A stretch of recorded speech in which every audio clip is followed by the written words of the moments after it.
dans le contexte actuel de la RPP et selon la vision des plus hautes autorités, nous avons besoin, comme l'avait dit le camarade capitaine Ibrahim Traoré lors de la dernière édition du FERCIT, nous avons besoin de têtes bien pleines, mais de cœurs également remplis de patriotisme. Pour nous, c'est des hommes et des femmes, certes, qui ont ces compétences techniques, mais la seule compétence technique aujourd'hui n'est pas suffisante pour rendre un service de qualité qui réponde aux attentes des populations. Aujourd'hui, le contexte dans lequel est engagé, le combat dans lequel est engagé donc le Burkina Faso commande que chacun puisse affûter ses armes pour répondre présent sur tous les champs de bataille.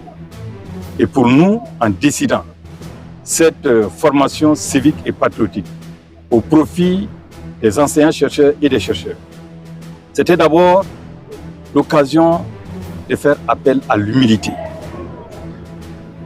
Il n'est pas rare d'entendre parler que les enseignants-chercheurs et les chercheurs sont plus ou moins des extraterrestres.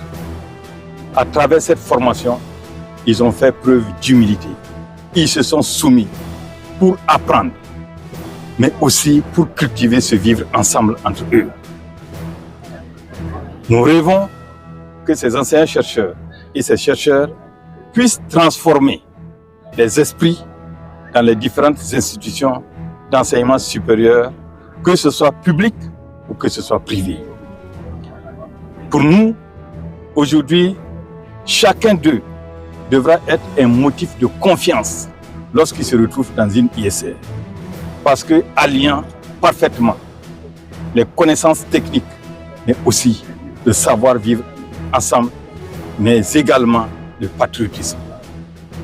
Et vraiment, je pense que c'est une ère qui s'ouvre pour les universités, les centres de recherche et les grandes écoles.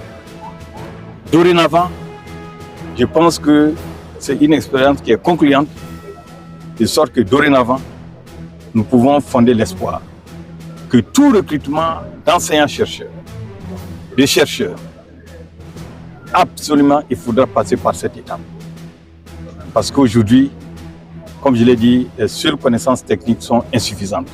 Et pour nous, vraiment, nous sommes très satisfaits de ce séjour que ces collègues, désormais, ont passé donc au sein du SND. En plus donc de cette fraternité qu'ils ont eu à tisser entre eux, je crois qu'ils dégagent en eux l'envie et surtout l'amour pour cette patrie. Ils ont compris que dans tout combat, dans toute connaissance, dans toute compétence, l'élément central, c'est la patrie. Et je pense qu'ils l'ont suffisamment appris ici et nous sommes en droit de rêver que c'est une renaissance qui sonne au niveau des universités et des centres de recherche. Merci.